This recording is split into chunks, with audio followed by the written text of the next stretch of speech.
অন্তরেতে কিসের জ্বালা বলিব যে কারে, শখের মানুষ আঘাত দিল এই ঈদে আমারে।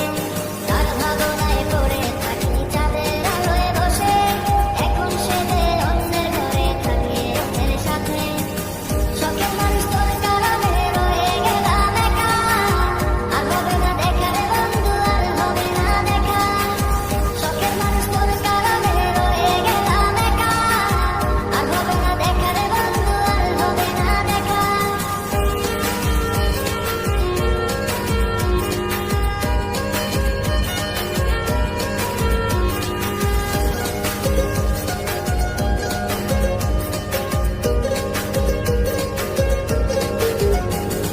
যত্ন করে রেখেছিলাম আমার বুকের ভিতর, বুঝিনি তার আশা ছিল